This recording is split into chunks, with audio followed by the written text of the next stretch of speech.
نحمده ونصلي على رسوله الكريم اما بعد فاعوذ بالله من الشيطان الرجيم بسم الله الرحمن الرحيم رب اشرح لي صدري ويسر لي امري واحلل عقدة من لساني يفقهوا قولي۔ آج کی میری گفتگو کا موضوع ہے ایمان کی حرارت۔ الحمدللہ ہم سب مسلمان ہیں، ہم سب ایمان رکھتے ہیں، مسلمانوں کے گھر میں پیدا ہوئے ہیں، قرآن پڑھتے ہیں، نماز پڑھتے ہیں، ہم سب اپنے آپ کو اچھا مسلمان سمجھتے ہیں، نیک سمجھتے ہیں، چاہے زبان سے کہیں بھی کہ نہیں ہم تو نیک نہیں، لیکن اپنے آپ کو اچھا ہی سمجھتے ہیں۔ لیکن ہمیں دیکھنا یہ ہے کہ اللہ سبحانہ تعالیٰ قرآن مجید میں جب یا ایھا الذین آمنوا کہہ کے ہمیں پکارتا ہے تو ہمارے دل پہ کیسا لگتا ہے؟ کیا دل کے اندر ایک جوش و خروش آ جاتا ہے؟ کیا محبت آتی؟ کیا ہمارے دل میں خوف آتا ہے؟ یا کچھ بھی نہیں آتا، بس ترجمہ کر کے آگے گزر جاتے ہیں یا ایھا الذین آمنوا۔ حقیقت یہ ہے کہ اللہ سبحانہ تعالیٰ جب ہمیں ایمان کے نام سے پکارتے ہیں، اے لوگوں جو ایمان لا چکے ہو، تو ہمارے دل کے اندر ایک احساس بیدار ہونا چاہیے اور ہمارے عمل میں ایک تبدیلی آنی چاہیے۔ اس حکم کو ہمیں اپنے لیے بہت سنجیدگی کے ساتھ لینا چاہیے۔ تو ہمیں ایمان کا معنی بھی اچھی طرح سمجھ لینا چاہیے۔ ایمان کا لغوی معنی ہوتا ہے تصدیق اور اقرار کرنا، یعنی کسی چیز کو سچا ماننا اور اس کو بول کے بھی کہنا، یعنی صرف دل میں ہی سچا نہیں ماننا بلکہ عمل میں بھی اس کی تصدیق کرنا۔ اسی لیے ایمان کو کہتے ہیں کہ اعتقاد بالقلب، اقرار باللسان اور عمل بالجوارح یا تصدیق بالجوارح۔ دل میں یقین رکھنا، زبان سے اقرار کرنا اور اعضاء کے ساتھ عمل کرنا۔ تو ہمارا جو عمل ہے یہ بھی دراصل ہمارے ایمان کا حصہ ہے، اور قرآن مجید میں الذین آمنوا کے ساتھ عموماً وعملوا الصالحات آیا ہے کہ وہ لوگ جو ایمان لائے اور انہوں نے اچھے کام کیے۔ جہاں تک ایمان کا تعلق دل زبان کے علاوہ عمل سے بھی ہے تو اس کی تصدیق ایک حدیث کرتی ہے۔ رسول اللہ صلی اللہ علیہ وسلم نے فرمایا کہ ایمان کی 60 یا 70 سے اوپر کچھ شاخیں ہیں، اس کی سب سے افضل شاخ لا الہ الا اللہ ہے، یعنی یہ زبان سے جو ہم بولتے ہیں، اور سب سے ادنا شاخ یعنی چھوٹی، آپ جیسے ایک درخت ہوتا ہے نا تو اس میں کچھ شاخیں بہت لمبی ہوتی ہیں، اونچی ہوتی ہیں، اور کچھ شاخیں چھوٹی چھوٹی ہوتی ہیں، اور کچھ تو بہت ہی چھوٹی ہوتی ہیں۔ تو سب سے جو لمبی شاخ ہے وہ تو لا الہ الا اللہ ہے، اور جو سب سے چھوٹی شاخ ہے وہ کسی اذیت دینے والی چیز کو راستے سے ہٹانا ہے۔ یہ عمل بھی ایمان کا عمل ہے، یہ بھی ایمان کا حصہ ہے، یہ بھی ایمان کی علامت ہے۔ یعنی ایک شخص جا رہا ہے اور دیکھتا ہے کہ راستے میں کوئی ایسی چیز ہے جس سے کوئی اٹک کے گر سکتا ہے، کوئی سلپ ہو سکتا ہے، کسی کو نقصان ہو سکتا ہے، تو وہ اس کو بھی کلیئر کر دیتا ہے، صاف کر دیتا ہے۔ اور یہ صرف کوڑا کرکٹ گندگی روڑا پتھر نہیں ہے، یہ اپنی گاڑی کو بھی ایسے طریقے سے پار کرنا کہ کسی کے راستے میں نہ آئے، کسی کو تکلیف نہ ہو، اینڈ راستے میں کھڑے نہ ہونا، یعنی کوئی بھی چیز جو کسی کے گزرنے میں اس کو تکلیف دے اس کو ہٹا دینا، چاہے اپنے آپ کو ہی ہٹا دے انسان، یا کسی کو اشارے سے کہہ دے کہ آپ سائڈ پر ہو جائیں، یا پھر یہ کہ اپنی گاڑی کو ایسی جگہ نہ روکنا کہ جہاں پیچھے آنے والے کو ہارن دینا پڑے یا رک کے تکلیف اٹھانی پڑے۔ تو مومن کا دل جو ہوتا ہے، جس کے اندر ایمان ہوتا ہے نا، وہ روشن ہوتا ہے۔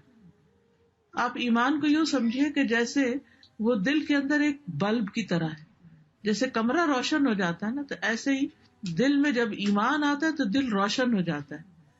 جب دل روشن ہوتا ہے تو دل کے ساتھ جتنی کنیکٹڈ ہے چیزیں وہ بھی روشن ہو جاتی ہیں۔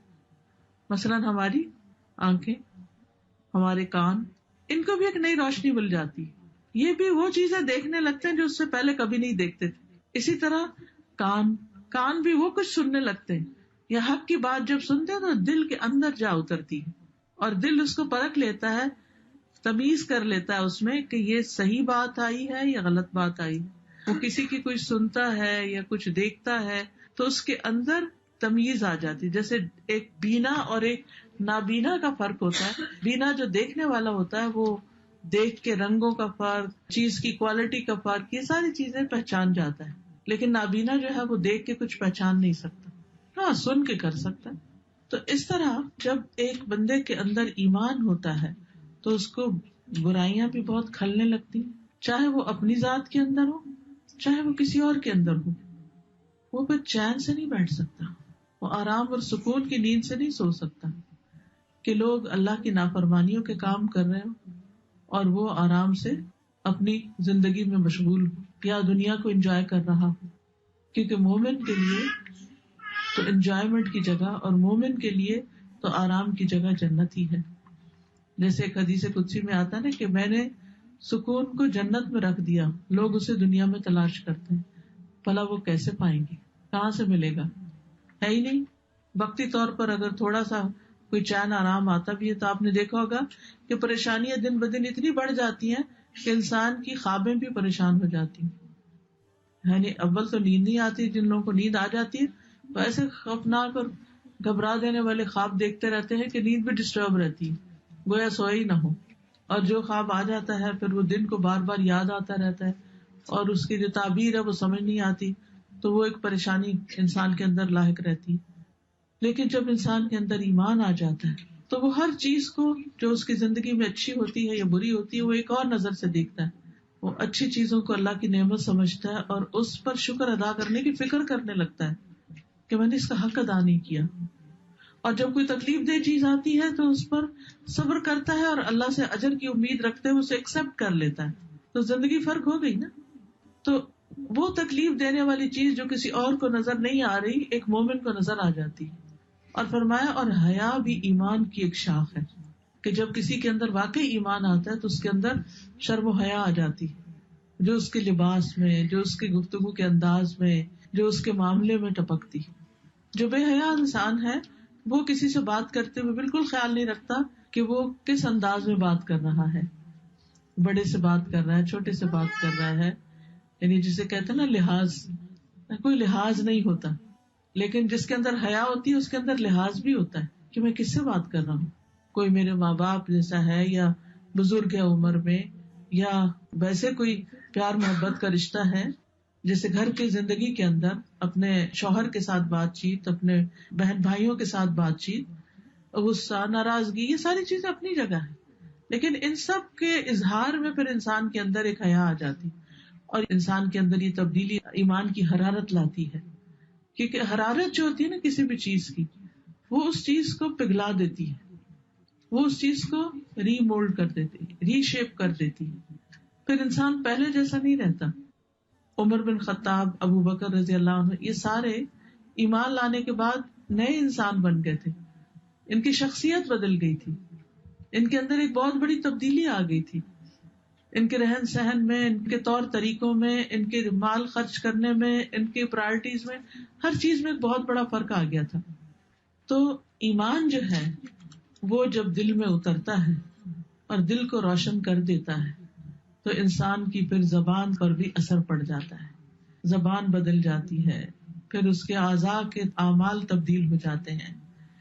اور زبان سے خالی کہہ دینا جو ہے وہ قابل قبول بھی نہیں ہے. یعنی ایمان کا اظہار اقرار اگر کوئی صرف زبان سے کرتا ہے تو اس کو منافقت کہا جاتا ہے، جب دل میں نہ ہو. تو دل میں ایمان کی حرارت کا ہونا بڑا ضروری ہے. قرآن مجید میں آتا ہے یا ایھا الرسول لا يحزنك الذين يسارعون في الكفر من الذين قالوا آمنا بأفواههم ولم تؤمن قلوبهم. اے رسول تجھے وہ لوگ غمگین نہ کریں جو کفر میں دوڑے جاتے ہیں، ان لوگوں میں سے جنہوں نے اپنے منہوں سے کہا ہم ایمان لائے حالانکہ ان کے دل ایمان نہیں لائے. جیسے سورۃ البقرہ کے شروع میں بھی آتا ہے وَمِنَ النَّاسِ مَن يَقُولُ آمَنَّا بِاللَّهِ وَبِالْيَوْمِ الْآخِرِ وَمَا هُمْ بِمُؤْمِنِينَ. اللہ تعالیٰ ان کو مومن ہی نہیں مانتا جو زبان سے کہتے ہیں کہ ہم اللہ کو بھی مانتے ہیں، ہم آخرت کو بھی مانتے ہیں، لیکن ان کا دل پوری طرح ساتھ نہیں دے. دل کہیں اور اٹکا ہوا، دل دنیا میں اٹکا ہوا ہے. کیونکہ دل میں اگر ایمان ہوتا ہے تو دل کے اندر پھر اللہ کی محبت ہوتی ہے، اور وہ محبت ہر چیز سے بڑھ کر ہوتی ہے.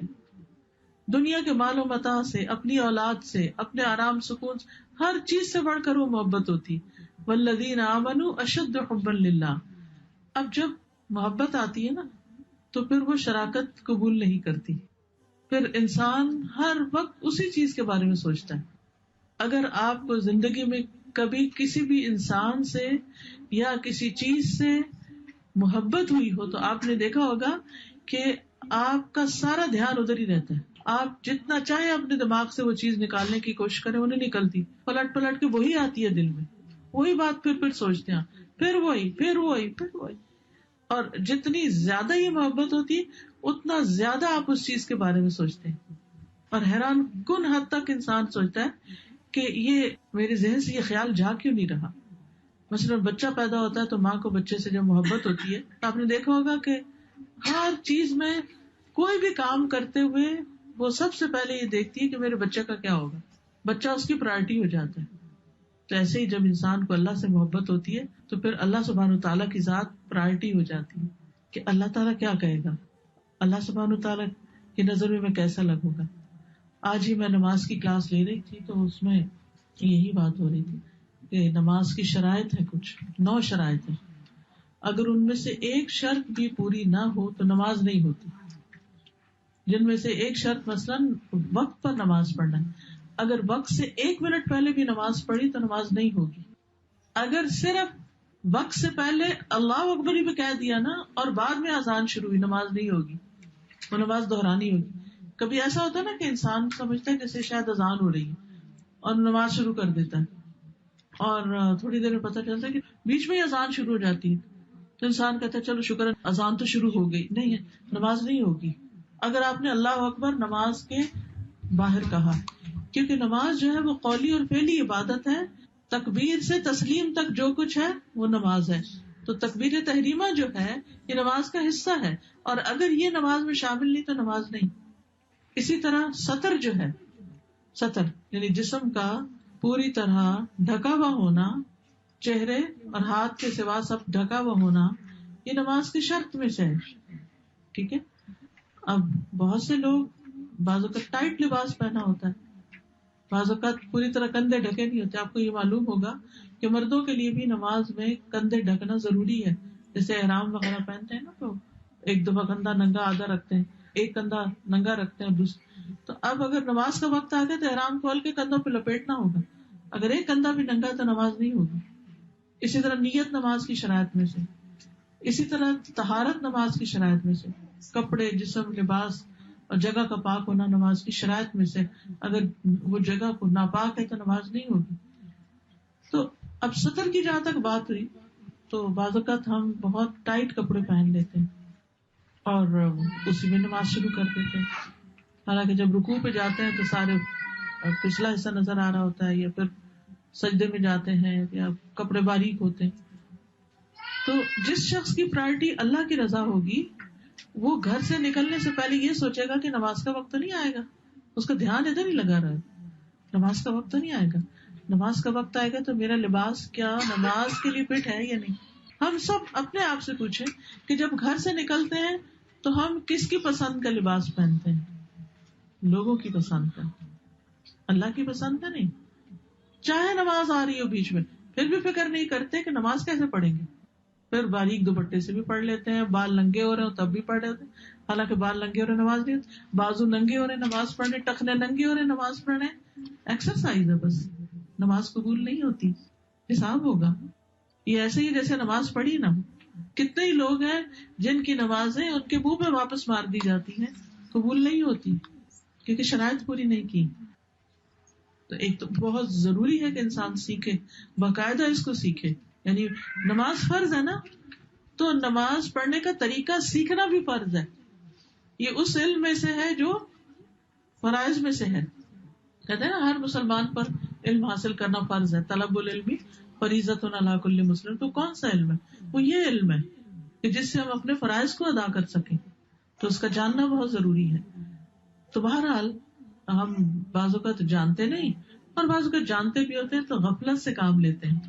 قرآن مجید میں آتا ہے فویل للمصلین الذین هم عن صلاتهم ساہون. ہلاکت ہے ان نمازیوں کے لیے، نمازیوں کے لیے ہلاکت کون جو اپنی نمازوں سے غافل ہے. غافل کون ہے؟ یا تو وقت کے بارے میں یعنی دیر کر کے پڑھی. امام ابن القیم کہتے ہیں کہ جو منافق ہوتا ہے نا اس کی نماز دکھاوے کی نماز ہوتی ہے, اس کی نماز جلدی کی نماز ہوتی ہے, اس کی نماز میں اللہ کو یاد نہیں وہ کرتا. تو یہ جو منافق والی نماز ہوتی ہے نا یہ ساہون ہوتی. ساہون کا مطلب ہوتا ہے صحب, یعنی کہ غفلت کی کیفیت, یعنی نماز کی شرائط سے متعلق غفلت. اب جب ہم نے لباس اللہ کی مرضی کا نہیں پہنا, لوگوں کی مرضی کا پہنا, تو کس کو راضی کیا؟ اللہ کو نہیں. لیکن جس کے دل میں ایمان کی حرارت ہوگی, اس کے دل میں بلب روشن ہے, اس کو نظر آ رہا ہے, اس کو اپنی چوائس میں نظر آ رہی ہے, اس کو فکر ہو رہی ہے کہ یہ لباس تو نماز کے لیے ٹھیک نہیں. اب جیسے آپ دیکھیے کہ اب بہت رواج ہو گیا نا پاجامہ پہننے کا, تو اب جب پاجامہ پہنتے ہیں تو عموماً پاجامہ ٹخنوں سے اوپر ہوتا ہے. ٹخنے اگر عورت کے ننگے ہیں تو نماز نہیں ہوگی, اگر مرد کے ڈھکے ہوئے تو نماز نہیں ہوگی, وائس ورسا. ہم سب کو سوچنا یہ چاہیے کہ ہم کس کے لیے جی رہے ہیں. اگر اللہ کے لیے جی رہے ہیں تو اللہ کی پسند کے کام کرنے ہوں گے, اور اگر اللہ کی پسند کے کام نہیں تو پھر یہ ایمان کا دعویٰ جھوٹا ہے. اگر ہم کہتے ہیں ہم نے اللہ کو رب مان لیا اور اسی سے ہم ڈرتے ہیں, کیونکہ اللہ پر ایمان کا مطلب ہی کیا ہے؟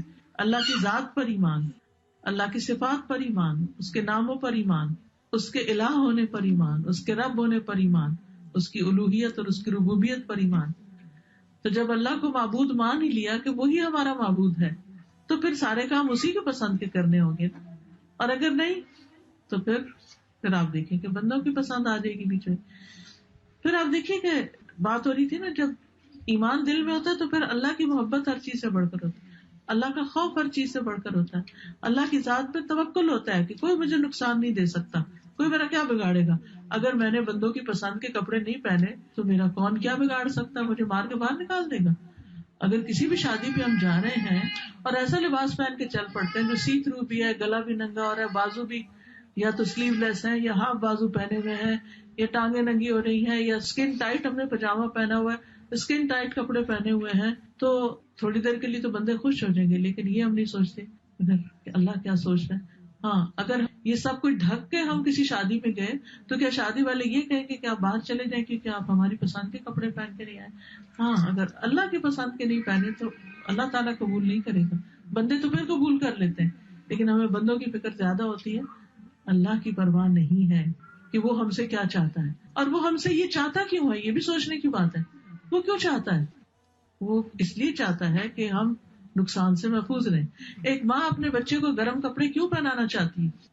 بچہ اپنے جسم کو ایکسپوز کرنا چاہتا ہے, اور ماں اس کو ڈھانک رہی ہے. کیوں ڈھانک رہی ہے؟ بیمار ہو جائے گا, نقصان ہو جائے گا, بخار ہو جائے گا. تو بچہ کہتا ہے ماں بڑی ظالم ہے, مجھے میری مرضی کے کپڑے نہیں پہننے دیتی, مجھے سلیو لیس پہن کے باہر برف میں نہیں جانے دے رہی, مجھے شوق ہے باہر اسی طرح پھرنے کا. تو نہیں, ماں اس کو, بچہ روئے بھی تو پھر بھی پہنا دے گی. ہم سب کرتے ہیں. کچھ بچے جرابیں نہیں پہننا چاہتے, کچھ بچے جرسی نہیں پہنتے اسکول جاتے ہوئے, نہیں اپنی مرضی کرنا چاہتے ہیں. لیکن اگر اسکول میں یونیفارم اگر ہے جس میں, تو آپ دیکھیے اتنے پرائیویٹ اسکول میں اتنا پیسہ دے کے بچے کو بھیجتے ہیں, اور وہ اتنا یونیفارم ساری کی پابندی کرنی ہوتی ہے, اگر نہیں پہنیں گے تو نکال دیں گے, کیونکہ ان کا ایک ڈسپلن ہے. تو ہمارے دین کا بھی ایک ڈسپلن ہے. جب دنیا کی بات آتی ہے تو ہم ہر ڈسپلن فالو کرنا چاہتے ہیں, ہر ویدر کے مطابق کپڑا پہننا چاہتے ہیں. جب دین کی بات آتی ہے تو ہمیں ڈسپلن بھول جاتا ہے, ہمیں اللہ کی مرضی بھول جاتی ہے, ہم پھر اپنی مرضی پہ چلنا چاہتے ہیں. تو ہم کہاں کھڑے ہیں؟ ہمیں سوچنا چاہیے کہ ایمان ٹمٹما رہا ہے, یا ایمان ذرا روشن ہے, یا ایمان کی حرارت ہے اندر. اچھا, ایمان کی حرارت جو ہوتی ہے نا, وہ شیطان کے وسوسوں کو جلا کے رکھ دیتی ہے. شیطان نہ تیر پھینکتا رہتا ہے ہماری طرف, چاہے ہم نماز میں ہوں چاہے ہم نماز کے علاوہ ہوں, تو وہ کیا کرتا ہے؟ خیالات پھینکتا ہے ہمارے اندر, خیالات ڈالتا ہے. جس دل کے اندر ایمان کی حرارت ہوتی ہے وہاں اس کا تیر جا کے جل جاتا ہے, وہ اس سے آگے نہیں جاتا, نہ اس کی زبان پہ آتا ہے نہ اس کے عمل میں آتا ہے. اور جہاں ایمان کی حرارت نہیں ہوتی وہاں وہ گرو کرنے لگتا ہے, بڑا ہونے لگتا ہے, نقصان دینے لگتا ہے, آکاش بیل کی طرح. تو اعضاء سے ایمان کا اظہار جو ہے وہ نماز کے ذریعے ہوتا ہے. اسی لیے قرآن مجید میں اللہ سبحانہ تعالیٰ نماز کو ایمان کہتے ہیں. سورۃ البقرہ میں آتا ہے وما کان اللہ لیضیع ایمانکم، اللہ ایسا نہیں کہ تمہارے ایمان ضائع کر دے، یعنی تمہاری وہ نمازیں جو تم نے بیت المقدس کی طرف منہ کر کے ادا کی تھی وہ اللہ نے قبول کر لی، وہ ضائع نہیں کی. کیونکہ جب قبلہ تبدیل ہوا تو لوگوں کو فکر ہوئی کہ جو لوگ اس سے پہلے ہی فوت ہو گئے، قبلہ ابھی پراپر فالو نہیں کیا تھا، تو ان کا کیا ہوگا، ان کی تو نمازیں گئی. کیونکہ آپ یاد رکھیے یہ بھی ایک مسئلہ کہ قبلے کو فالو کرنا نماز کی شرائط میں سے ہے. اگر قبلے کی طرف منہ نہیں کیا تو نماز نہیں ہوتی. ایکسیپشنل کیسز میں صرف بیمار اور اس کے علاوہ مسافر یا کوئی ایسی جگہ جہاں آپ کو پتہ ہی نہ چلے کہ قبلہ کدھر. اول تو ہر ایک کے پاس اسمارٹ فونز ہیں ماشاءاللہ، اور ان فونز کے اندر اپلیکیشن موجود ہیں، اور ان اپلیکیشنز میں نہ صرف یہ کہ زمین پہ بلکہ جہاز میں نماز پڑھنے کے اوقات تک پتہ چل جاتے ہیں. ابھی مجھے کسی نے لنک بھیجا جس میں جہاز میں نماز کے اوقات، آج مجھ سے کسی نے سوال کیا تھا کہ نماز کے اوقات جہاز میں کیسے پتہ کریں. تو اس ایپ میں اگر آپ ڈالیں تو آپ کو بتائے گا اس وقت آپ کہاں ہیں اور اس وقت ظہر یا عصر کس چیز کا وقت ہے. کیونکہ نماز تو ہر جگہ ہر حال میں پڑھنی ہے، جب تک جان میں جان ہے، عقل باقی ہے، معاف نہیں ہے.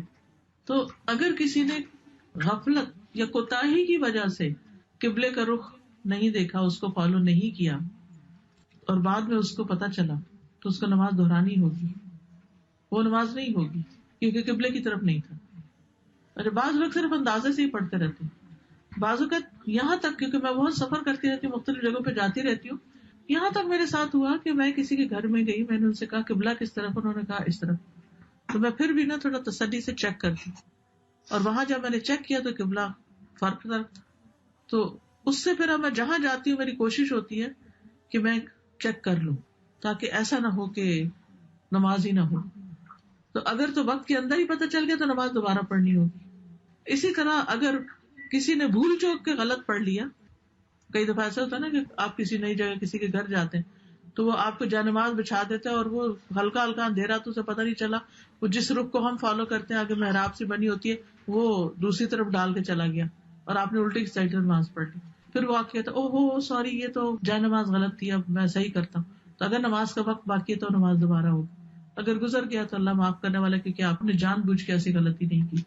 اچھا، بعض لوگ یہ ہے کہ کار میں بیٹھ کے نماز شروع کر دیتے، جبکہ قیام جو ہے وہ نماز کے لیے شرط ہے، یعنی قوموا للہ قانتین ہے قرآن کا حکم. تو نماز بھی ایمان ہے. اچھا، اسی طرح یہ بھی یاد رکھیے کہ ایمان گھٹتا بڑھتا بھی ہے. جیسے یہ پودے ہیں نا، تو خزاں کا موسم ہو تو پودے جھڑنے لگتے ہیں، گروتھ رک جاتی ہے، اور بہار آتی ہے تو پودے بڑھ جاتے ہیں، کھل جاتے ہیں، گرین ہو جاتے ہیں، پھول آنے لگتے ہیں، پھل آنے لگتے ہیں، سبزیاں اگنے لگتی ہیں، کھیت بھر جاتے ہیں. سبحان اللہ، موسم کے فرق سے وہی زمین، وہی پانی، وہی پودا، وہی ہر چیز کہاں سے کہاں پہنچ گئی. تو اس لیے ایمان جو ہے وہ گھٹتا بھی ہے بڑھتا بھی ہے. کہاں بڑھتا ہے کہاں گھٹتا ہے؟ اگر ایسی جگہ جائیں جہاں اللہ کی اطاعت کے کام ہو وہاں تو بڑھتا ہے، اور اگر ایسی جگہ جائیں جہاں اللہ کی نافرمانی کے کام ہو تو وہاں گھٹتا ہے. پھر اسی طرح اللہ کی فرما برداری کی جگہوں پر بھی جا کر بعض لوگوں کی توجہ نہیں ہوتی، دلچسپی نہیں ہوتی، ان کا بھی نہیں بڑھتا. جیسے منافقین تھے، وہ نبی صلی اللہ علیہ وسلم کی مجلسوں میں آتے تھے، قرآن سنتے تھے، لیکن دھیان ان کا کہیں اور ہی ہوتا تھا. وہ محبت کی بات ہے نا، دل نہیں ساتھ تھے نا، تو دل کہیں اور ہی اٹکا ہوا ہوتا تھا. تو وہ ساری سورت سن کے بھی کہتے تھے کہ یہ ماذا قال آنفا، یہ ابھی کیا کہا انہوں نے، سمجھ ہی نہیں آئی، لیکن توجہ ہی نہیں تھی، سمجھ کیا آتی. دوسرے، وَإِذَا مَا أُنزِلَتْ سُورَةٌ فَمِنْهُمْ مَن يَقُولُ أَيُّكُمْ زَادَتْهُ هَٰذِهِ ایمانا، جب کوئی سورت نازل کی جاتی ہے تو ان میں سے کچھ ایسے لوگ ہوتے ہیں جو کہتے ہیں اس نے تم میں سے کس کو ایمان میں زیادہ کیا ہے. پس جو لوگ ایمان لائے ان کو تو اس نے ایمان میں زیادہ کر دیا، اور وہ بہت خوش ہوتے ہیں. جو قرآن کا جتنا حصہ سنتے ہیں خوش ہوتے ہیں. رہے وہ لوگ جن کے دلوں میں بیماری ہے، تو اس صورت نے ان کو ان کی گندگی کے ساتھ اور گندگی میں زیادہ کر دیا. یعنی یہی قرآن ان کے لیے اور بھٹکنے کا ذریعہ بن جاتا ہے، اور وہ اس حال میں مرے کہ وہ کافر. تو یاد رکھیے، ہر قرآن پڑھنے والے کا بھی ایمان نہیں پڑھتا. کچھ لوگ قرآن پڑھ کر نکھر جاتے ہیں، ایمان ان کا زیادہ ہو جاتا ہے اور ان کے عمل تبدیل ہو جاتے ہیں، اور کچھ لوگ قرآن پڑھ کر بھٹک بھی جاتے ہیں. اور جب نیت نہیں ہوتی اور شیطان ساتھ ہوتا ہے تو پھر شیطان اس میں طرح طرح کی باتیں سجانے لگتا ہے انسان کو. اور اس سے پناہ مانگنی چاہیے کہ اللہ تعالیٰ ہمیں اس سے محفوظ رکھے اور قرآن پڑھ کر واقعی ہم ایسے ہوں جیسے اللہ تعالیٰ چاہتا ہے کہ ہم بنے. ہاں ایمان والوں کا ضرور ایمان بڑھتا ہے. سورۃ الفتح 4 میں آتا ہے, اللہ تعالیٰ فرماتے ہیں هو الذی انزل السکینۃ فی قلوب المؤمنین لیزدادوا ایمانا مع ایمانہم. وہی ہے جس نے ایمان والوں کے دلوں میں سکینت نازل فرمائی تاکہ وہ اپنے ایمان کے ساتھ ایمان میں زیادہ ہو جائیں. اور آسمانوں اور زمین کے لشکر اللہ ہی کے ہیں, اور اللہ ہمیشہ سے سب کچھ جاننے والا کمال حکمت والا ہے. تو اس سے پتہ چلتا ہے کہ قرآن ایمان بڑھانے کا ذریعہ بنتا ہے.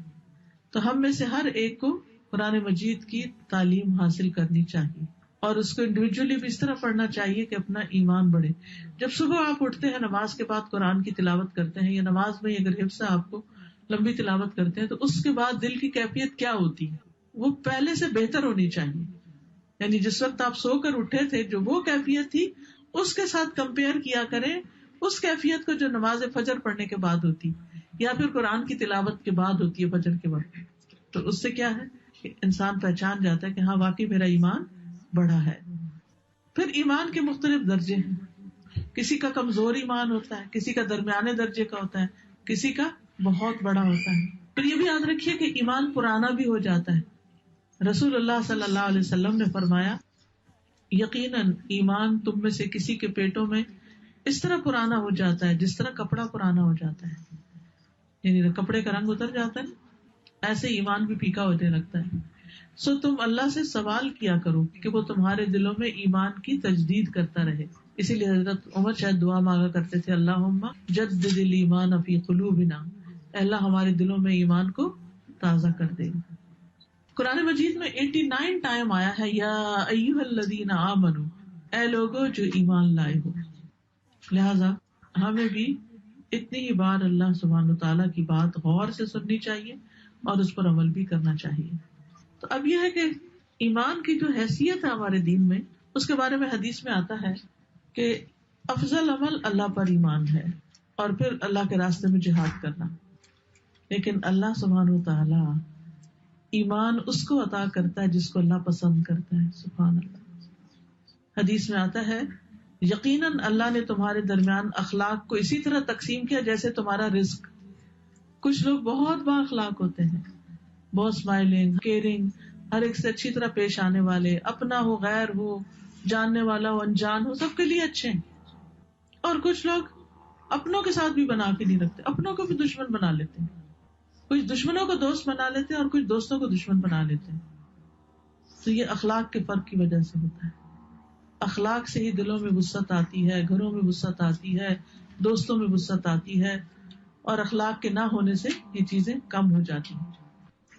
فرمایا جس طرح تمہارا رزق تقسیم کیا اسی طرح اخلاق بھی, اور اللہ جسے پسند کرتا ہے اسے بھی دنیا دیتا ہے اور جسے ناپسند کرتا ہے اسے بھی دیتا ہے, لیکن ایمان صرف اس کو دیتا ہے جس کو وہ پسند کرتا ہے. اسی لیے انک لا تہدی من احببت, جتنا بھی چاہو کسی کو آپ قائل نہیں کر سکتے. ہو سکتا ہے آپ کا واسطہ کبھی مختلف نان مسلمس کے ساتھ ہوا, وہ ساری باتیں مانتے ہیں. جب آپ ان سے کہتے ہیں لا الہ الا اللہ پڑھ لو تو نہیں پڑھتے, نہیں مانتے.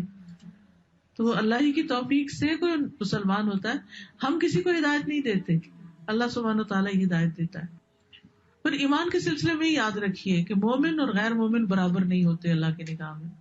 افمن کان مؤمنا کمن کان فاسقا لا یستوون, کیا وہ شخص جو ایمان والا ہے اور وہ جو فاسق ہے کیا وہ برابر ہو سکتے ہیں؟ نہیں, وہ برابر نہیں ہو سکتے. ایک اور جگہ آتا ہے یا وہ لوگ جنہوں نے برائیوں کا ارتکاب کیا انہوں نے گمان کر لیا کہ ہم انہیں ان لوگوں کی طرح کر دیں گے جو ایمان لائے اور انہوں نے نیک اعمال کیے, ان کا جینا اور مرنا برابر ہوگا. برا ہے وہ فیصلہ جو وہ کر رہے ہیں. یعنی جینا اور مرنا دونوں ہی برابر نہیں ہوتے مومن اور غیر مومن کے. تو میرا خیال ہے کہ میری ٹاک اتنی ہی کافی ہے. اب آپ لوگ اس میں ایڈیشن کریں گے, کوشچن کریں گے, ڈسکشن کریں گے. اب آپ کی باری ہے. میں نے تو ایمان کے بارے میں بات کر دی, پھر انشاءاللہ کچھ اور ضرورت ہوئی تو اور بھی کر دوں گی. ایک بات یاد رکھیے کہ جب کسی کو برائی بری لگے اور نیکی اچھی لگے تو وہ مومن ہوتا ہے. یہ ایمان کی پہچان ہوتی ہے. یہ سارے کرائیٹیریا آپ کو اس لیے دے رہی ہوں تاکہ آپ اپنے آپ کو پرکھ سکیں, دوسروں کا جائزہ لینے کی نہیں ضرورت. یہ سورۃ الحجرات کی آیت نمبر 7 ہے, جس میں آتا ہے وَلَٰكِنَّ اللَّهَ حَبَّبَ إِلَيْكُمُ الْإِيمَانَ وَزَيَّنَهُ فِي قُلُوبِكُمْ وَكَرَّهَ إِلَيْكُمُ الْكُفْرَ وَالْفُسُوقَ وَالْعِصْيَانَ أُولَٰئِكَ هُمُ الرَّاشِدُونَ. اس کا ترجمہ یہ ہے کہ لیکن اللہ نے تمہارے لیے ایمان کو محبوب بنا دیا, یعنی بہت قیمتی لگتا ہے اور اس سے محبت ہے ہمیں کہ اللہ نے ہمیں ایمان دیا اور اسے تمہارے دلوں میں سجا دیا. یعنی سجایا کیسے کہ کہیں تقویٰ ہے, کہیں توکل ہے, کہیں خشیت ہے, کہیں رغبت ہے, کہیں رہبت ہے, کہیں امید ہے, کہیں خوف ہے. وَكَرَّهَ إِلَيْكُمُ الْكُفْرَ, اور کفر سے نفرت دلائی, یعنی کفر اور گناہ اور نافرمانی کو تمہارے لیے ناپسندیدہ بنا دیا, اور یہی لوگ ہدایت یافتہ ہیں. یہ کہتی ہیں کہ ایسا ہوتا ہے کہ کبھی ایمان بہت محسوس ہوتا ہے اور کبھی بہت لو ہو جاتا ہے. بالکل ایسے ہی ہے جیسے شوگر لو ہو جاتی ہے یا ویکنیس ہو جاتی ہے, فزیکلی ویکنیس ہو جاتی ہے, اور کبھی آپ اتنا انرجیٹک محسوس کرتے ہیں, آپ کہتے ہیں مجھے تو کبھی کوئی بیماری جیسا ہوئی نہیں. ہوتا نا, جب انرجیٹک محسوس کرتے ہیں اپنے آپ کو تو کیا کرتے ہیں آپ, زیادہ کام کرتے ہیں, دماغ بھی چلنے لگتا ہے, یہ بھی کر لیں وہ بھی, نئے آئیڈیاز, اوپر کا نیچے, نیچے سے اوپر. میرے جیسے تو فرنیچر ہلانے لگتے ہیں کہ گھر کی سیٹنگ ذرا تبدیل کر لیں تھوڑی سی اور تھوڑی فریش لک آئے, کوئی اور چیز. تو اسی طرح جب ایمان زیادہ ہوتا ہے تو پھر کیا چیز آتی ہے عمل میں زیادہ, نماز اچھی ہونے لگتی, نماز میں خوب دل لگتا ہے, مزہ آ جاتا ہے. اچھا جب لو ہوتا ہے, جب کچھ کرنے کو دل نہیں چاہتا, اگر فزیکلی آپ لو فیل کر رہے ہیں تو آپ کیا کرتے ہیں, جاتے ہیں فریج کھولتے ہیں, چلے چائے پی لیتے ہیں, ذرا حرارت آئے گی جسم میں تو تھوڑی انرجی ریلیز ہوگی, تھوڑا کچھ کرتے ہیں نا. کیا آپ سو جاتے ہیں, جا کے سو نہیں سکتے کیونکہ کام کرنا ہے نا, اب سونے کا تو ٹائم ہی نہیں ہے, کچھ کرنا ہے تو پھر کچھ کھا لیتے ہیں تاکہ طاقت آ جائے. اسی طرح جب آپ کا نمازوں کو دل نہ چاہے, جب آپ کا اچھے کام نہیں دل کرے کرنے کو, آپ کو پتا چل رہا ہے کہ ایمان لو ہو رہا ہے, تو جائیں کسی ایسی مجلس میں کہ جہاں پر اکٹھے بیٹھ کر کچھ لمحوں کے لیے ایمان لے آئیں. جیسے صحابہ کہتے تھے آؤ کچھ دیر کے لیے ایمان لے آئیں, تو دوسرے نے کہا کہ وہ مومن نہیں, انہوں نے کہا نہیں, آپ کے پاس شکایت لے گئے. آپ نے فرمایا اصل میں یہ کہتا ہے کہ ہم مل بیٹھ کے اللہ کو یاد کریں. تو اکٹھے بیٹھ کے جب اللہ کو یاد کرتے ہیں تو اس سے ایمان بڑھتا ہے, اس سے ایمان کو ترقی نصیب ہوتی. تو اس لیے بہت ضروری ہے کہ ایسی مجلسوں میں حاضر ہوتے رہیں. کام چھوڑے تھوڑی دیر بعد بھی ہو جائے گا اور اللہ تعالیٰ برکت بھی ڈال دیتا ہے, ہو جاتے ہیں کام.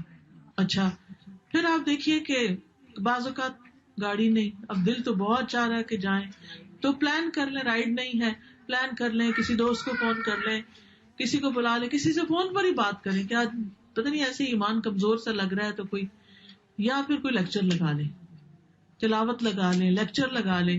ایک لیکچر آپ سنیں گے تو آپ دیکھیں گے کہ پھر آپ ہوا میں اڑنے لگیں گے. ٹھیک ہے. ایک اور بات یاد رکھیے کہ نیک اعمال ایمان کے ساتھ ہی قبول ہوتے ہیں, اور ان کا جو اجر ہوتا ہے نا, وہ بھی جتنے ایمان کے ساتھ کیا ہوتا ہے نا کام, کتنے شوق کے ساتھ کیا ہوتا ہے, اسی طرح اس کی جزا بھی 10 سے 700 گنا اور اس سے بھی زیادہ بڑھ جاتی. جیسے آپ نے فرمایا نا کہ ہم نماز کا بھی فریضہ ہے تو اس کا بھی علم حاصل کرنا چاہیے. مثلا میں سوچ رہی تھی کہ ہم نے بےچاری نماز کے لیے تو کبھی اتنا ایفرٹ ہم کرتے ہی نہیں ہے. کسی نے حج پہ جانا ہو تو کتنی کتابیں ڈھونڈ کے نکالیں گے, لیکچر سنتے ہیں, کیا کیا کرتے ہیں, ہر سال زکات دیتے ہیں, ہر سال وہ وے کرتے ہیں کہ کچھ غلطی نہ ہو جائے اس میں. تو استاذہ نماز یہ دن میں 5 دفعہ ہے اور اس میں ہم پرواہ نہیں کرتے. اور جو نانی دادی سے امی نے سیکھی, امی سے ہم نے سیکھی, بس اسی کو لے کے ہم چلتے رہتے ہیں, کوشش ہی نہیں کرتے اس کی. بالکل, بہت ہی آنکھیں کھل گئی اس بات. الحمدللہ سب کے لیے اوپن انویٹیشن ہے. ہر سیٹرڈے اور سنڈے کو 11 سے 1:15 بجے تک میری کلاس ہوتی ہے نماز کے اوپر. تو آپ آئیے, 9 ویکس کا کورس ہے, آپ ایز اے لسنر آ کے سنیں, کوئی فیس ویس دینے کی ضرورت نہیں, بس پہنچ جائیں. اور جو رجسٹر کر کے اپنا ایڈمیشن لے کے اس میں وہ بھی کرنا چاہتا ہے, ٹیسٹ ویسٹ لکھنا چاہتا ہے تو وہ رجسٹر بھی کر سکتا ہے. بہرحال ایمان بڑھانے کے لیے اچھی اچھی کتابوں کا ہونا اور اوتھینٹک ذکر کرنا بھی ضروری ہوتا ہے. آج یہ میرے خیال آپ لوگوں کے لیے کچھ اسٹال بھی لائے ہوئے ہیں, تو اس میں کچھ کارڈز آپ کو دکھاتی ہوں. جیسے کوئی بیمار ہے, گھر میں کوئی بیمار ہے, آپ کا ایمان تو اچھا ہے مگر کوئی دوسرا جو ہے نا وہ سلو ہو رہا ہے, کچھ بچہ ہے چھوٹا, آپ کا بیٹا ہے, کوئی ہسبینڈ ہے, کوئی بھی آپ کے گھر میں رہتے ہیں, آپ یہ کارڈ اٹھائیں اور یہ دعا جو ہے نا, اسأل اللہ العظیم رب العرش العظیم ان یشفیہ, آپ اس کے جسم پہ ہاتھ پھیرتے جائیں اور یہ دعا پڑھتے رہیں. اس کے بارے میں حدیث میں آتا ہے کہ اگر کسی کی موت نہیں لکھی نا تو اس بیماری سے شفا یاب ہو جائے گا انشاءاللہ. اتنا فائدہ ہے. اسی طرح جب کوئی بیمار ہو تو اسے کہیں لا باس طہور انشاءاللہ. کسی کو وزٹ کرنے جائیں, کسی سکھ کو ہاسپٹل میں جائیں, انگلش ٹرانسلیشن کے ساتھ ہے, بیماروں کو بانٹ کے بھی آ سکتے ہیں. اسی طرح اگر کسی کی شادی ہے تو ہم عام طور پہ شادی میں کہتے ہیں بہت اچھی لگ رہی ہے, واہ میک اپ بہت اچھا فلاں. نہیں, اس وقت برکت کی دعا دیں تاکہ اس کو نظر نہ لگے کہ اب ہمارا دن بدن شادیوں کے موقع پر کپڑے اور میک اپ اور سجاوٹ پہ اتنا زور ہو گیا ہے کہ دیکھتے ہی نظریں لگ جاتی ہیں اور بعد میں وہ آپس میں کھٹ پٹ اور خوشیاں ہی ختم. تو اس میں ایسی دعا دیں سب کو برکت کی کہ جس سے ان کے گھر آباد رہے. اور یہ بھی بارک اللہ لک و بارک علیکما و جمع بینکما فی خیر. اب یہ دعائیں ہمیں چونکہ زبانی یاد نہیں رہتی تو اس لیے لکھ دی گئی, تھوڑی خوبصورت بنا دیا گیا تاکہ اچھا لگے. اور پھر ہم اتنے مہنگے ہال مارک کے وہ لے آتے ہیں اور گریٹنگ کارڈز, اور وہ ایک دفعہ پڑھ کے پھینک دیتے ہیں اور اتنا تکلیف ہوتی ہے کہ کیا کچھ پیسہ بھی لگا اور اتنی ایفرٹ بھی اور ہم کچھ. لیکن اگر اس طرح کے کارڈ ہوں گے تو بعد میں پڑھتے رہیں گے, کیونکہ میاں بیوی کو یہ دعا پڑھتے رہنا چاہیے, ہر عمر میں پڑھ لینی چاہیے. ربنا هب لنا من ازواجنا وذرياتنا قرة اعين واجعلنا للمتقين اماما. اسی طرح اللهم الف بین قلوبنا واصلح ذات شاننا. اے اللہ ہمارے دلوں میں محبت ڈال دے. دیکھیں بات انسان کی نہیں ہوتی, بات اپنے دل کی ہوتی ہے کہ ہماری فیلنگ کیا ہے کسی کے لیے. جس کے لیے ہماری فیلنگ اچھی ہوتی ہے نا وہ کیسا بھی ہو ہمیں اچھا لگتا ہے, اور جس کے لیے ہماری فیلنگ نہیں نا اچھی وہ سونے کا بھی بنا وہ تو ہمیں نہیں پسند. تو جب ہم یہ دعا کرتے ہیں نا تو یہ دراصل کیا ہے کہ اللہ ہمارے دلوں میں محبت ڈال دے. جب محبت ڈال دے نا کہ اللہ تو کوئی انسان بہت اچھا لگنے لگے گا. جی ہاں, وَأَلْقَيْتُ عَلَيْكَ مَحَبَّةً مِّنِّي. عربی یاد نہیں ہے تو اس کا ٹرانسلیشن یاد ہے. دیکھیے اللہ کے الفاظ تو اللہ کے الفاظ ہیں, پڑھ سکتے ہیں جی, اپنی زبان میں بھی دعا مانگ سکتے ہیں. یاد ہم کر لیں تو وہ جی ہاں, اس لیے جب تک یاد نہیں تو دیکھ دیکھ کے پڑھتے رہیں. اس طرح کوئی بہت ہو چکا ہے تو اس کے لیے میت کی بخشش کی دعائیں ہیں. میں تو ان کو ویسے بھی اپنے والد کے لیے, اپنے جو رشتے دار ہیں ان کے لیے پڑھتی رہتی ہوں. اور معاملہ اللہ کے ساتھ ہی ہے کہ ہم بھی مریں گے تو کوئی ہمارے لیے بھی دعا کر دے, کیونکہ اس وقت انسان کو سب سے زیادہ دعاؤں کی ضرورت. اسی طرح ڈپریشن ہو جاتا ہے تو اس کے دعائیں ہیں کہ انسان اللہ کی رحمت سے نا امید نہ ہو, حالات بڑی جلدی تبدیل ہو جاتے. اسی طرح پروٹیکشن کی دعائیں ہیں, ایاک نستعین. پھر یہ چھوٹا نسخہ ہے, یہ بیگ میں ہو, جیسے ٹریول کر رہے ہیں ادھر ادھر کہیں بھی ہے تو دیکھ کے صبح شام کی دعائیں اس سے پڑھی جا سکتی ہیں. پھر اسی طرح یہ پروٹیکشن کا ایک کارڈ بھی ہے. رسول اللہ صلی اللہ علیہ وسلم کے معاملات اگر ہم آپ کے طریقوں پر چلیں تو یہ ساری زندگی ایک عبادت بن جاتی ہے. پھر نیک اولاد کے لیے دعائیں, پیدا نہیں ہوئے تب بھی اور ہو چکے ہیں تب بھی. اس میں ایک دعا آتی ہے ربی حبلی, اور آپ سوچتے میرے تو اب اتنی عمر ہے کہاں سے بچہ ہوگا. نہیں, وہ اس نیت سے پڑھا کریں کہ ہمارے بچوں کے بچوں کو اللہ نیک اولادیں دے. جی, استخارہ کب, کیوں اور کیسے, یہ بھی بڑا ضروری ہے کیونکہ ہر وقت ہمارے سوال ہوتے ہیں.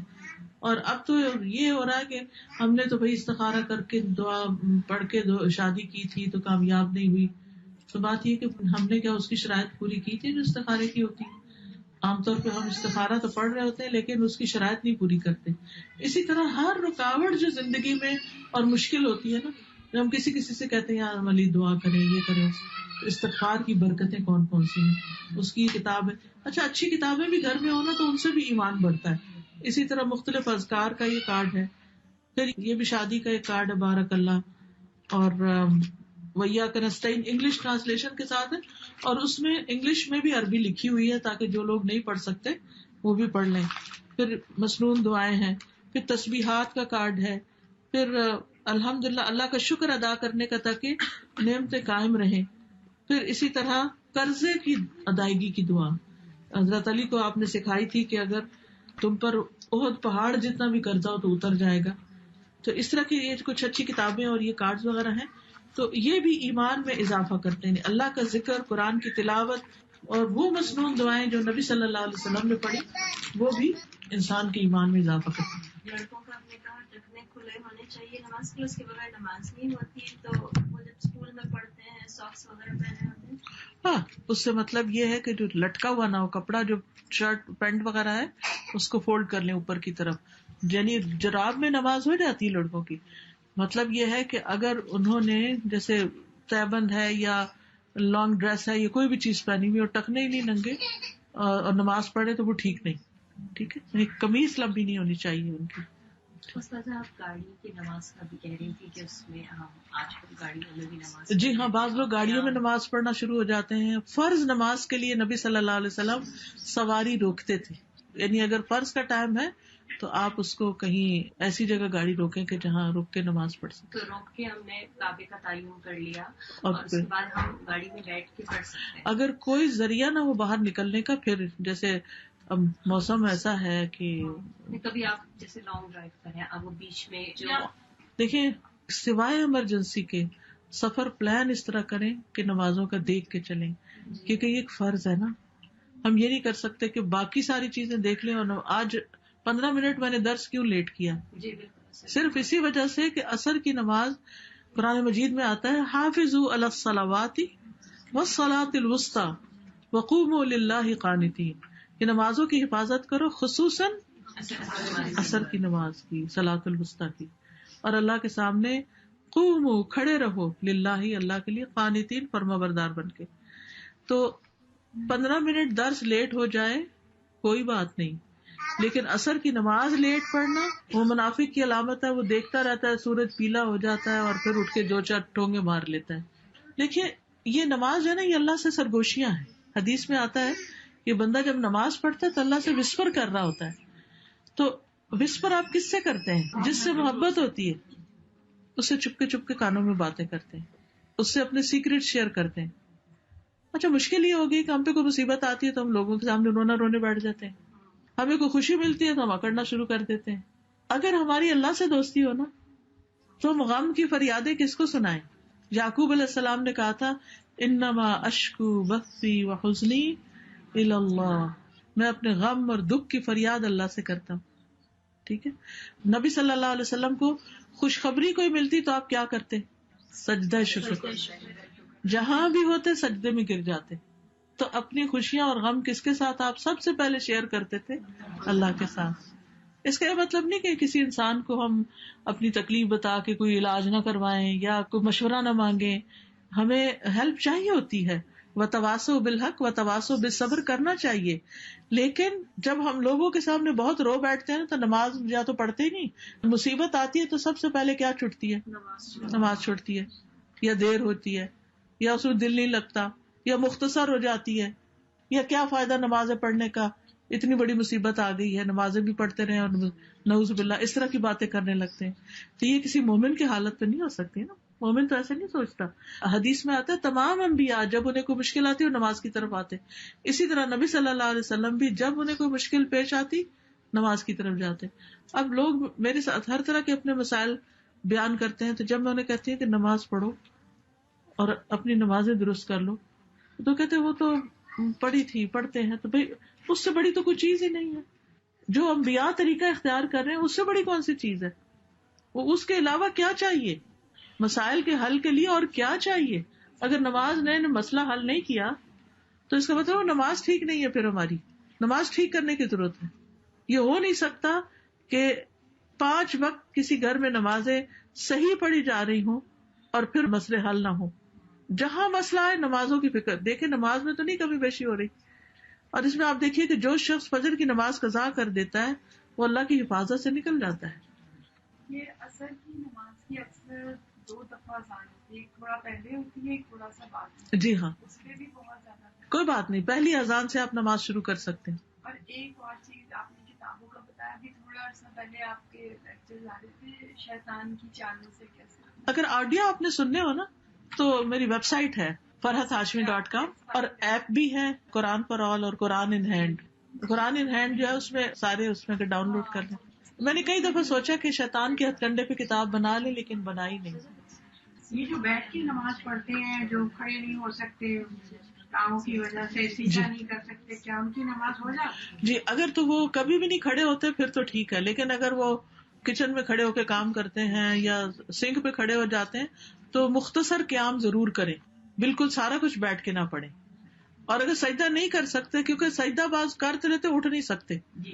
لیکن ایک بات ہے کہ میری بھی ٹانگ میں تکلیف ہو گئی تھی اور کافی زیادہ ہو گئی تھی، مجھے ڈاکٹر نے مائنر سرجری کے لیے بھی تجویز کیا تھا، لیکن جب میں استخارہ کرتی تو وہ ٹالی جاتی.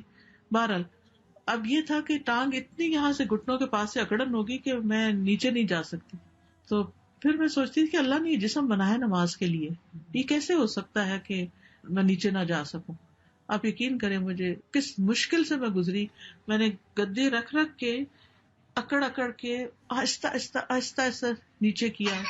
کچھ دن سخت مشکل ہوئی، اس کے بعد میں نیچے جانا شروع ہو گئی دوبارہ الحمدللہ.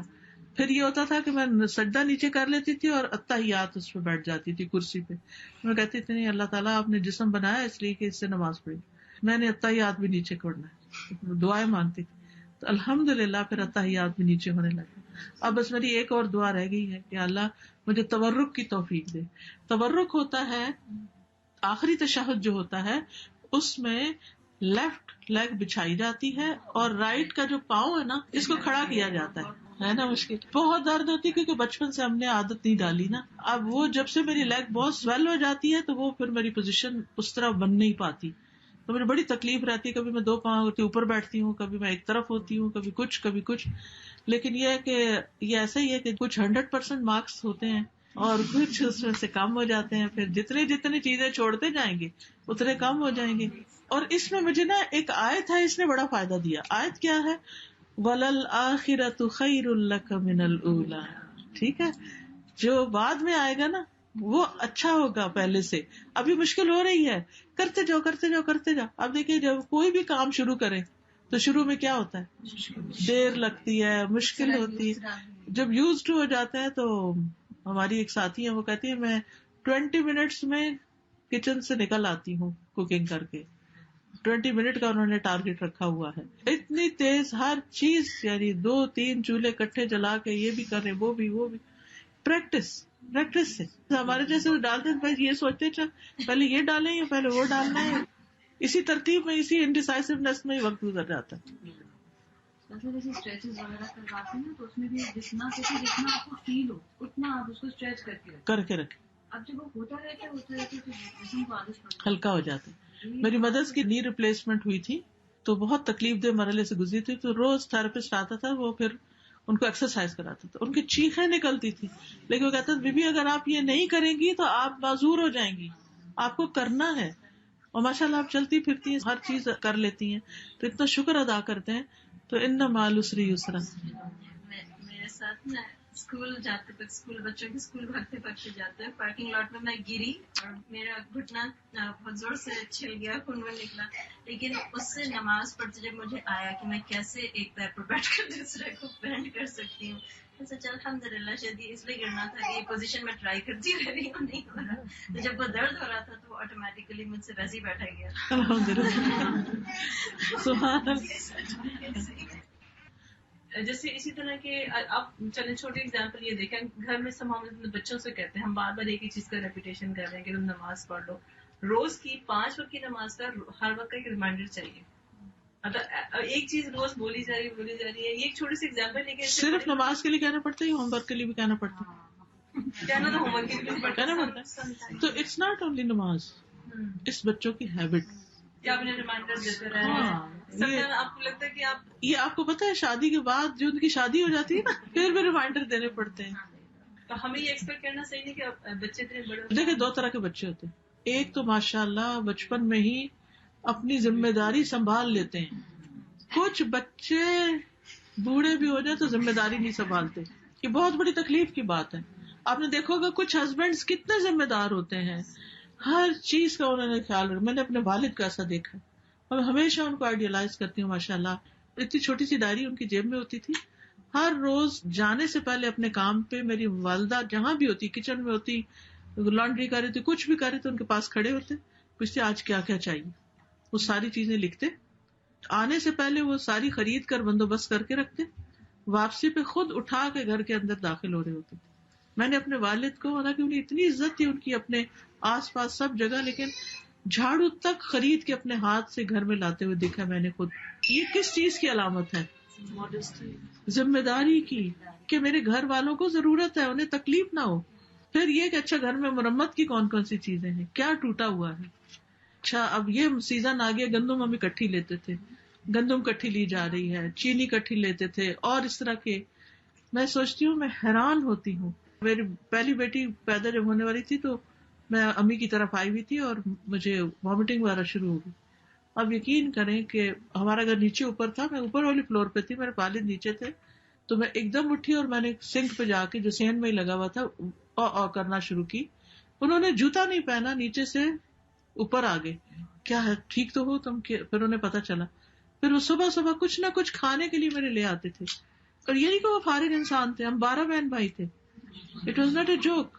لیکن انتہا درجے کے ذمہ دار، ہر چیز کی کیئر، ہر چیز کا خیال. اور کبھی نہیں دیکھا کہ امی اور ابا کے درمیان آواز اونچی ہوئی. بلیو می، جھوٹ نہیں بول رہی. کبھی سوال نہیں پیدا ہوتا کہ وہ ایک دوسرے سے لڑتے ہوئے ہمیں دکھائی دیں. نیور. تو ایسے بھی بچے ہوتے ہیں، ایسے بھی لوگ ہوتے ہیں، ایسے بھی کچھ وقت ہوتے ہیں، اور ایسے بھی ہوتے ہیں کہ جن کو کہہ کے تھک جاؤ. وہ کہتے ہیں آپ کو گاڑی لے دی، اب آپ سارے کام خود کر لیں، بھلے آپ جاب بھی کرتے. مجھے تو یہ کبھی سمجھ نہیں آئی کہ اگر ایک عورت بھی جاب کرتی ہے اور ایک ہسبینڈ بھی جاب کرتا ہے تو واپس آ کر عورت کی ایکسٹرا ڈیوٹی کیوں ہوتی ہے اور ہسبینڈ کیوں آرام کر سکتا ہے؟ وائی؟ حالانکہ طاقت تو اس کی زیادہ ہے. اسی بات پہ جھگڑے شروع ہوتے ہیں نا. تو اس لیے آپ فکر نہیں کیا کریں کہ صرف نماز، یہ صرف ایٹیٹیوڈ کی بات ہے. کچھ لوگ بات سمجھ جاتے ہیں، کچھ نہیں سمجھتے.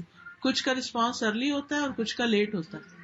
کچھ جلدی شروع کرتے جلدی چھوڑ دیتے، کچھ ذرا دیر سے شروع کرتے، مانتے دیر سے، مگر تا زندگی لے کے چلتے ہیں. تو بس صبر کی ضرورت ہے. سبحانک اللہم و بحمدک، اشہد ان لا الہ الا انت، استغفرک و اتوب الیک. السلام علیکم و رحمۃ اللہ وبرکاتہ. ویڈیو کے نیچے سبسکرائب کے بٹن پہ کلک کریں، بیل کے آئیکن پہ کلک کیجیے تاکہ ہر نئی ویڈیو کی نوٹیفکیشن